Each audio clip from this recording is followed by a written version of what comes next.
Hello, everyone. It feels like forever since the last tutorial. But a quick announcement I have a big announcement to open this one is that with the release of the album, I'm going to be putting out some merch. Yes, merch meaning merchandise. And in my case, it's going to be a set of posters and a calendar. But all these are going to be available only in January.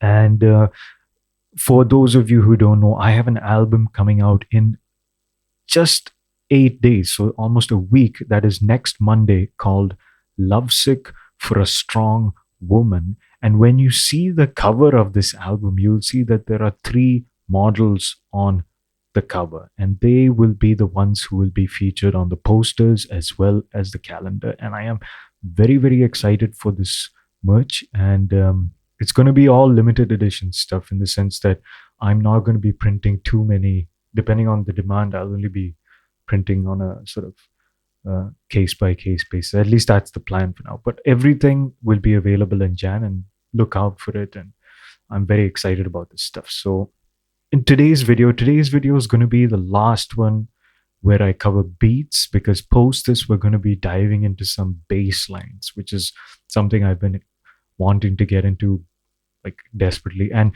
this will be the last tutorial I put out before the album release, but I'll keep putting these out as I go along. And in today's tutorial, we're going to be covering loops and various parameters with loops, like just a couple that are important. We're going to have a discussion on hi-hats, and that will be today's tutorial. And so let's just kick off with loops. So for those of you, I know I've sort of dropped the ball on tutorials and all that, but I hope some of you remember use BPM, and we've been using the BPM 120 for this while. And if you remember the syntax, sample. And so now the first thing I want to show you is the Amen full. Okay, this is like one of the most famous drum and bass samples. So first thing we're going to do is give it a listen. Okay, so let's listen to this.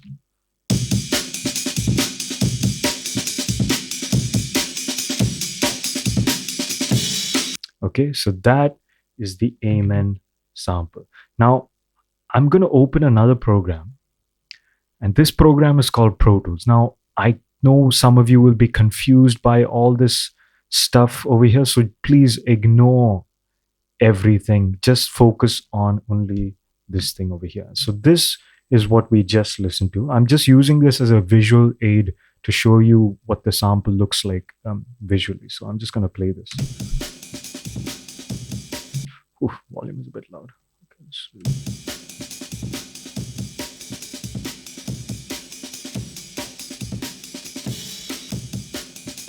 now, as you can see, I've got the sample. It's cut in a way that it is a perfect, what I would call a perfect loop, in that as soon as it stops, if you had it, it'll go right to the top and it loops perfectly in time. Like, for instance, if this was like a little extra, then it doesn't loop properly.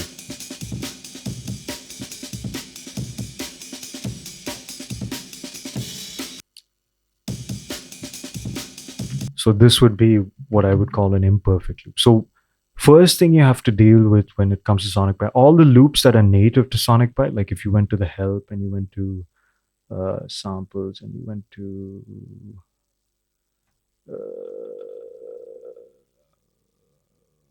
sounds for looping, these are all essentially perfect loops, everything you have here. Okay, so this is number one. You have to have a perfect loop. Now, how do you use these loops in a live loop? That is something that you are running, like a function, a rhythm function. So what shall we call our live loop today?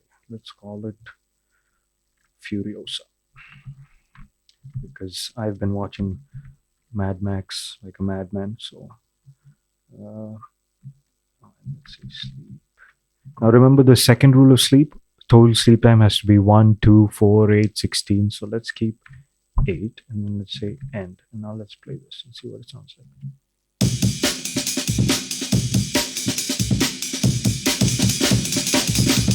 Whoa, what's going on? Okay, so if you heard that, we heard there's something wrong. Okay, so now this is what one thing you have to understand about loops. So a loop, any given loop that you have, any given perfect loop, has a certain BPM. And for the loop of amen full, or whatever loop you got, and that's a perfect loop, you might not know what that BPM is. I have no idea what the BPM of this loop is, but I want to use it in this buffer with this 120 BPM with this sleep of 8. So how am I going to make this loop fit for my purposes? So this is how we do it. Okay, we use a parameter called beat stretch. So what beat stretch does is, and I say beat stretch 8. So what it'll do is it'll take this loop and sort of stretch it into 8 beats so that it fits this sleep time of 8. Because if this was a sleep time of so let's just listen to what this sounds like actually first.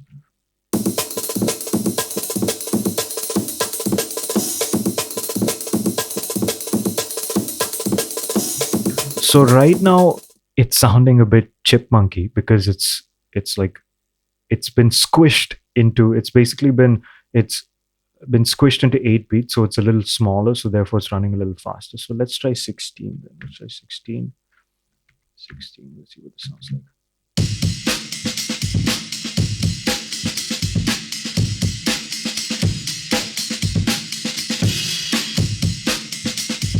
Yeah, it's running. See, it's gone to the next loop over here on the right side.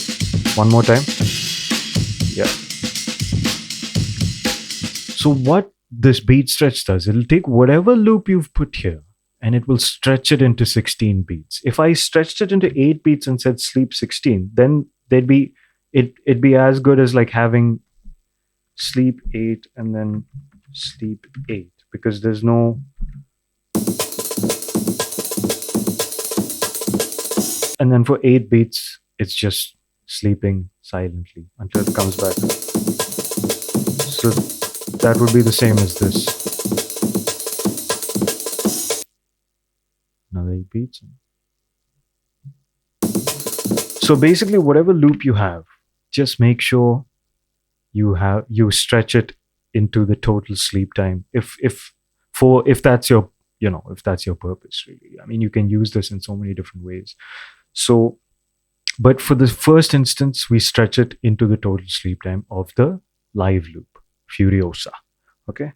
Now, the next parameters I want to show you are what are called start and finish. Okay. So, start is 0, finish is 1. Okay. Now, what does this mean? Start and finish. It just all this means is, and I'm going to go back to Pro Tools for this, is all it means is you want to start the loop from 0, that is the exact beginning of the loop, and you want to use the full loop. So this, say if the start point is 0, this end point is 1. So say if you only wanted to use half the loop, okay, like say you want to cut this in half, just use this first half, okay. Then what that would mean in Sonic Pi terms is you say the finish is at 0.5, okay? Or say you wanted to use a quarter of the loop, okay? This part. Then you say 0.25. But what happens if you wanted to use this part of the loop?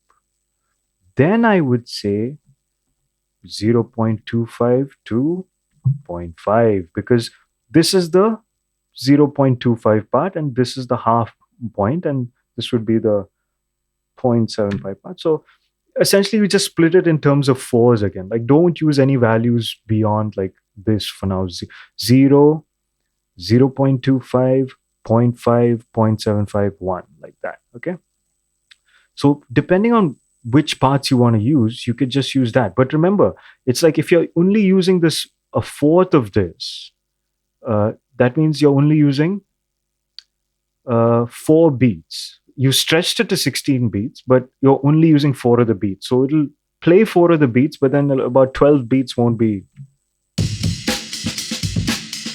there'll be like 12 beats of silence. So if you wanted it to loop, you'd have to have it sleeping at 4 beats.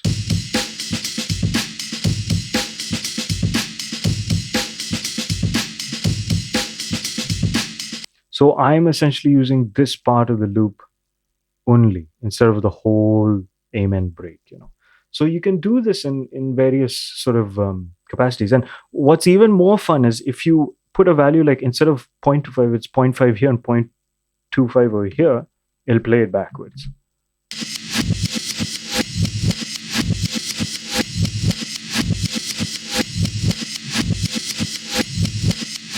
Okay, so I know I've rushed through this a bit, but have a play with it. Like, what happens if I do 8 over here and then, or what happens if I did 32? It'd be really slow.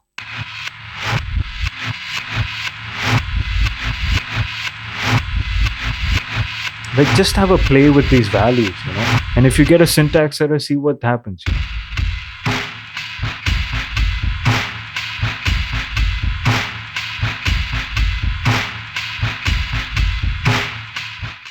Just have a play. That's the main thing. Okay, and I wanted to quickly show you how you can import samples. So there are loops that are native to the program, like this loop amen here, and I showed you a whole bunch over here, all these loops. But say you wanted like a dholak or something. Okay, so I'm going to show you how to import like a dholak loop. Okay, so in Pro Tools I have one lined up. Just going to switch this off. So this is my dholak. Oh, sorry.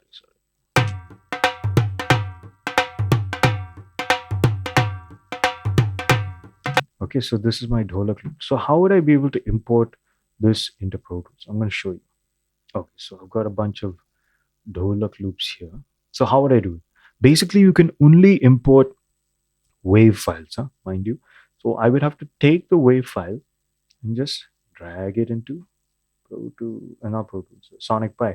And this is how you would do it manually. If you knew the path of as in the file name path, like which drive, which folder, blah, blah, blah, then you'd be able to do it. So this is my dholak. And remember, bead stretch. I have to bead stretch it to, what should we do? 8? Let's try 8 and see what that sounds like. Okay, it's a bit fast.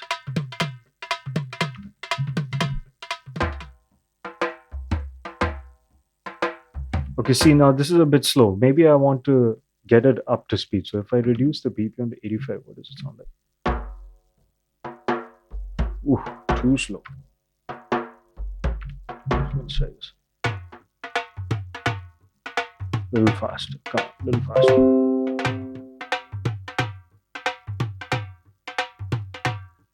And this is looping perfectly. Could make it even a little faster if I wanted.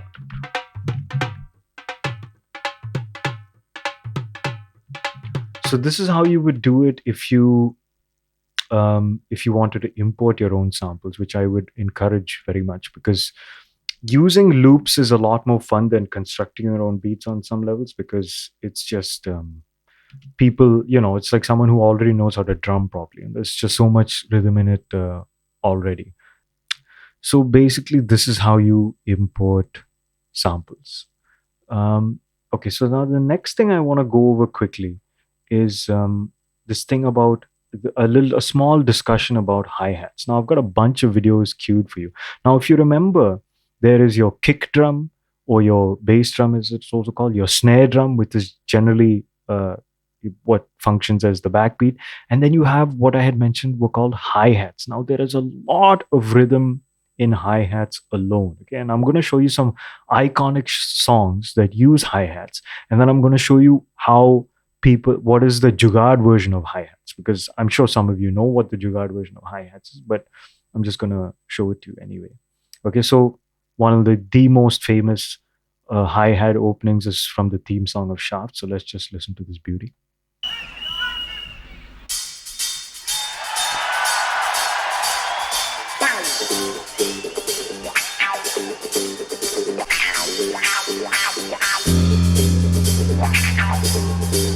So that's one hi-hat song. Next hi-hat song I want to show you is, of course, Transmission by Joy Division.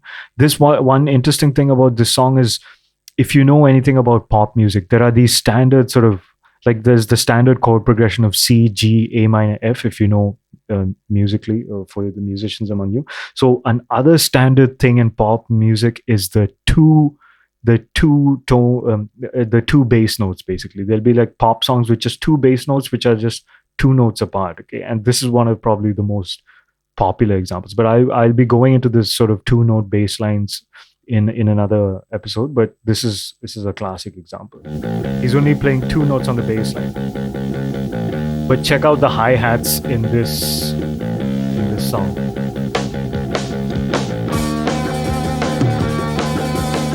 He's got a backbeat going as well.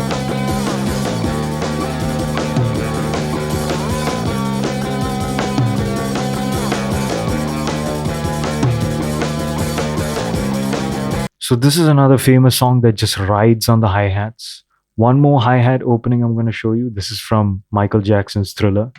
Another, you will hear the backbeat, but you'll see the hi-hat. There's so much rhythm in just the hi-hats alone, which is what is my main thing I want to show you.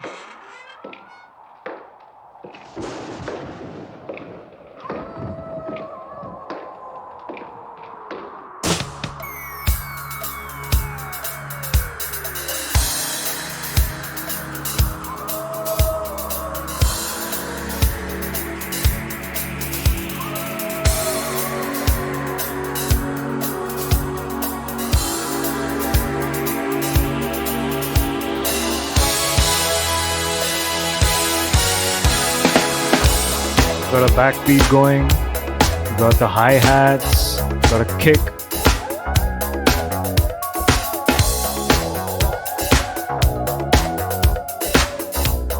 Now the point of this is just so much groove and so much of the dance rhythm in just the hi-hats alone. I mean, the kick definitely, this backbeat definitely, but you can see how important the hi-hats are as well. And there's such a light sort of touch to the rhythm. And the Jugaad version of the hi-hats is the tambourine. Okay, and I'm just going to quickly show you this opening of Anemone from Brian Jonestown Massacre. You can hear the tambourine. And the tambourine essentially does the same function as a hi-hat, but it just doesn't have as much pizzazz, let's say.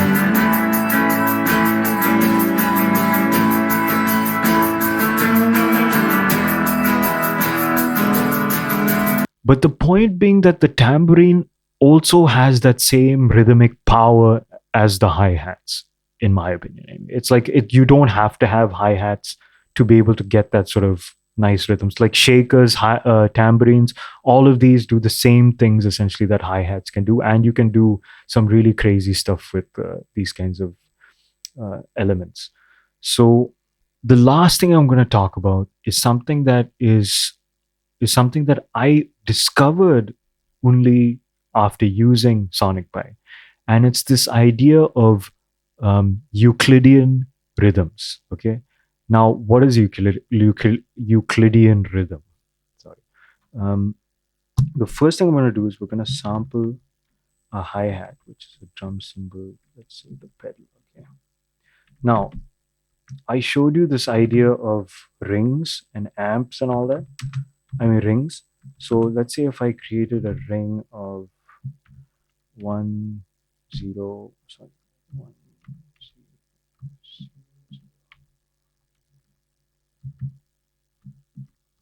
1 0 1, and just had this running. This is kind of like turning your function into a step sequencer. So like this will give me a pattern that goes like tss, tss, like that. Okay, so let's listen. Oh wait, it's 8. Shit, man. Okay, it's too big. Let's put 0.5 instead.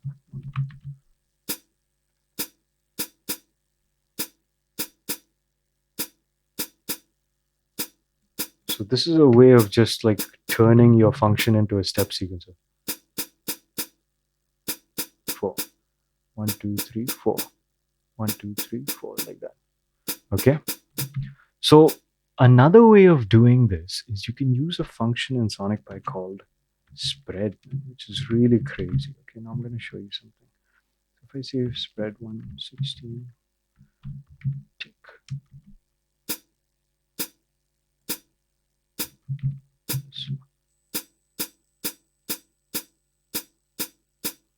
If I did 7.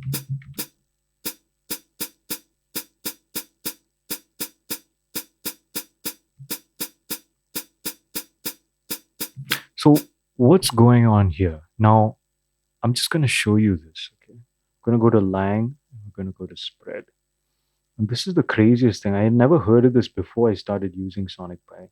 And this kind of blew my mind when I found out about it.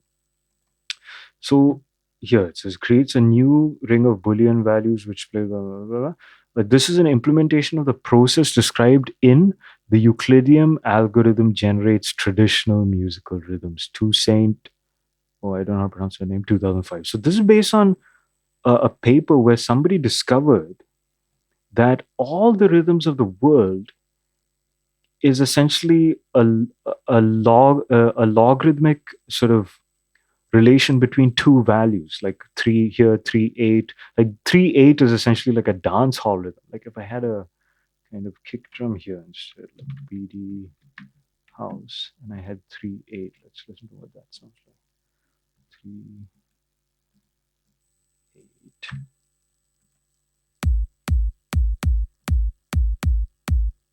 Okay. So what this means essentially is that every rhythm in the world is a sort of a ratio of these, or like a kind of logarithm of these two numbers. And how the logarithm works, there are videos on YouTube that can explain it, but you don't really have to know. You basically need to know, you just play around with the numbers essentially. So here it'll tell you all the different ones, like 2/5, this is what's some Persian rhythm here, 3/4 is a calypso rhythm from Trinidad. All the rhythms of the world. It's just nuts that it's just like these ratios of these numbers. And it's I usually use this for a lot of hi-hat stuff, but you could like have good sample. Here's like a way of just running a function with just the Euclidean stuff. So if we say spread 1116 or something, you can try 1117 also if you want. Let's see what that sounds like.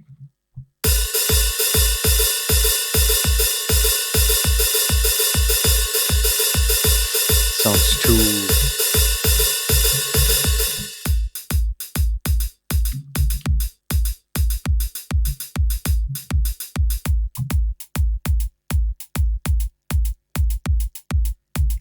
So this is a really fun way to make rhythms as well. So I would highly recommend you try playing around with these types of things, because there's a lot of danceability again with these kind of intersecting what are called polyrhythms. I don't want to get too much into detail about polyrhythms, but this is another way you can create certain types of rhythms without all my rules of sleep and all this. Like this thing about Euclidean rhythms, it just kind of blew my mind a bit. So do have a play with this kind of spread function as well. And outside of that, homework wise, what I would like you to do is try to go online, find some loops. It could be like a dholak, it could be a mridangam, a tabla. Just find loops that are not native to the program and try playing around with them. And also, I mean, you can try playing around. Just check out all the stuff in the program as well, because the program has got some really interesting loops here. Let's try this one. What does this one sound like? Oh, sorry, I forgot the comma. Yeah. Oh, that sounds good. What is?